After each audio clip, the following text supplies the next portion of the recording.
Loba is a variant of Rummy played in Latin America. The game is played between 2 and 6 players, using one deck of cards for every 2 players. The main goal is to accumulate the least quantity of points by getting rid of all the cards as soon as possible. All players are placed around a table, and 9 cards are dealt for each player. Next, one card is placed face up on the table, which will be the discard pile. Then, the remaining cards are placed face down next to the pile, forming the stock. In order to get rid of all cards, each player tries to meld groups of 3 or more cards. These groups can be sets of sequences. A set is a group of 3 cards of a kind. This means the same values and different suits. A sequence is a group of 3 or more cards of the same suit, but consecutive values. A joker may be used in both the sets and the sequences, representing any card in a meld, and its use is configurable. However, it's standard in Latin America to only use it in sequences. It's important to emphasize that it's not possible to meld 2 jokers, one followed by the other, neither in sequences nor in sets. Another way to get rid of cards is by adding them to sets and sequences. For example, say you have these 2 cards in your hand. You could add the 6 of hearts to the set on the table. In the same way, you could also add the 2 of spades to the sequence. In case there's a joker on one end of a sequence, its position can be changed to the other end before adding a card. Loba has 2 game modes, single match and tournament. Let's see the first in detail, how a single match works. After all the players are placed around the virtual table, one of them is chosen at random for dealing 9 cards to each player. Then a card is placed face up on the table, which will work as the discard pile. The remaining cards are placed face down next to the pile, forming the stock where the player grabs from. The player on the dealer's right starts the game. The first action of a turn is grabbing a card either from the stock or from the discarded pile.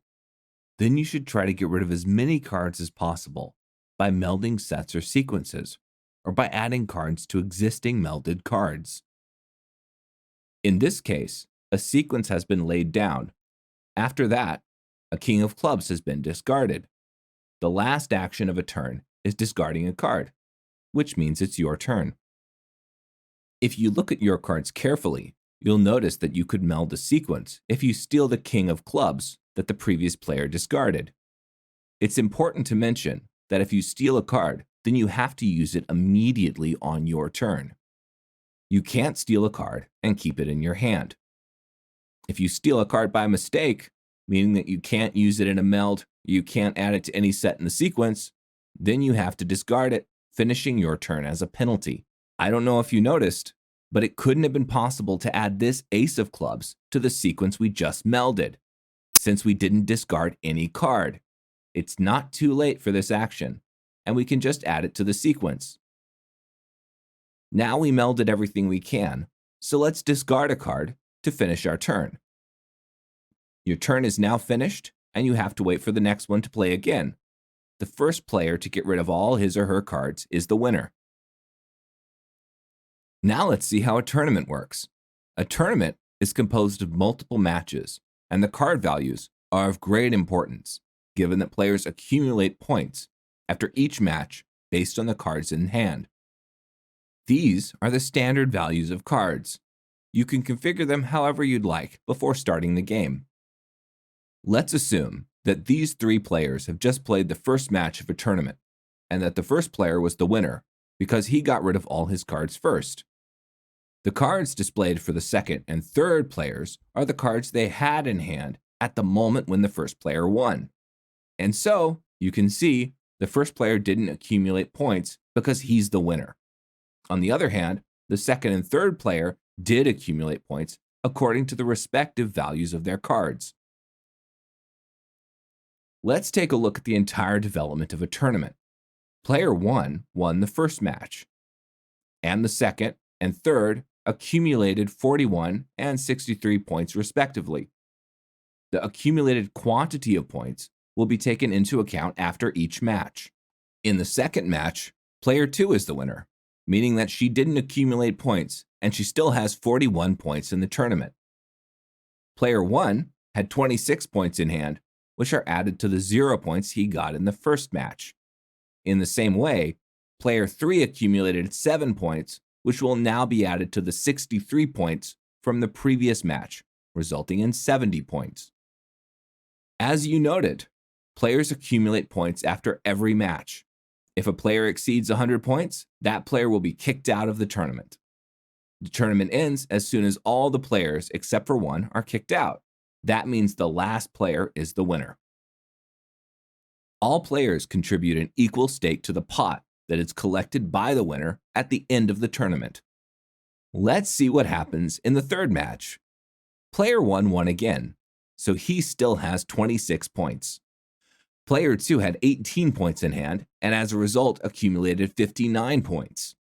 Player 3 had 35 points in hand, plus 70 accumulated points in 105 points. That would mean he's out of the tournament. There's a possibility for players to keep playing in a tournament after exceeding 100 points. That's called a rejoin, and enables a player to acquire the highest number of points in a tournament in exchange for a small payment. For example, let's assume that player 3 wants to keep playing, so he pays a rejoin fee and gets 59 points from player 2, because 59 is the highest amount of points in the tournament.